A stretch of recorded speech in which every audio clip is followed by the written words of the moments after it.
If for many the ME-110 was found wanting as a destroyer because of its undoing at the hands of the RAF in the Battle of Britain, there is no justification in claiming it was a total failure given its sterling service with the Nachtflieger from 1940 until the end of the war. Bearing the England Blitz badge of the night fighters, it was the RAF's ever-constant opponent in dark skies over the Reich. Alongside the ME-110G2, 1942 also saw the appearance of the specialised, more heavily armed ME-110G4 night fighter. With the emergence of this 110 and also of the Ju-88 night fighters carrying the same Liechtenstein radar and mounting large nose-mounted antennae, film coverage of night fighters ceases altogether. In the air war above the Reich, each side was now employing devices in their planes that placed them on the cutting edge of the new black art of electronic warfare, wherein the need to preserve secrecy was paramount. Night fighters carrying airborne radar were given a continuous running commentary from ground control in order to vector them into the general vicinity of an RAF bomber. The British response was to give false instructions on the same wavelength used by the German pilots to confuse them. Although Hermann Goering is seen here inspecting a 110 night fighter, the sometime chief of the Luftwaffe remained woefully ignorant of technical matters relating to the night fighter arm. Whilst the Luftwaffe had employed earlier variants of the Ju-88 in the night fighter role, it was only with the introduction of the G series in late 1943 that the type really began to fulfill its potential. When the British captured this particular plane in July 1944, they discovered that its Flensburg radar was attuned to the Moniker tail warning radars employed by RAF bombers to warn them of the approach of German night fighters. The entry into service of the G1 coincided with a marked rise in RAF losses in early 1944 and was to continue flying until war's end in 1945.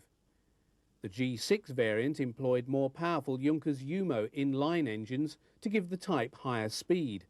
Although the radar combinations were some of the most sophisticated, it arrived too late to make any significant impact on the air war. This G6 allows us to view the fixed angled guns mounted atop the fuselage to allow the Ju-88 and ME-110 to fire into the vulnerable belly of RAF bombers. Operating up to a range of 30 miles, the Naxos passive homing device fitted on top of the canopy allowed Ju-88s to fix the positions of RAF bombers by the emissions from their H-2S bombing radar.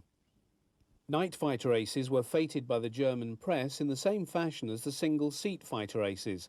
The highest scoring of the Nachtflieger was Wolfgang Schnaufer, who shot down 121 aircraft in 164 operational sorties. On October 16, 1944, he was awarded the Diamonds to his Knight's Cross at the same ceremony as Jagdwaffe ace Erich Hartmann received his from Hitler at his headquarters at Rastenburg in East Prussia. All of Schnaufer's kills were made in a 110G4. He served as Gruppencommander of 4 NJG1. Prince Sein Wittgenstein scored 83 victories, the bulk of his kills employing the Ju-88. He was shot down and killed on the 21st of May 1944. Believed by many in Germany's night fighter arm to have been the aircraft that could have won the air war was the Heinkel HE-219. Indeed, some say it was the best night fighter of the war. Although many of the claims for the performance of the type have been questioned since, there is no doubting that, had it entered full production, the 219 might have changed the odds in the night skies over Germany. The most important voice against the 219 was Field Marshal Erhard Milch. Charged with oversight of aircraft production, he was firmly of the opinion that the 219 was a plane too many and that its role could best be carried out by the Ju-88. Heinkel managed to produce a total of 195 of the 219s, with another 73 being produced and employed for research purposes.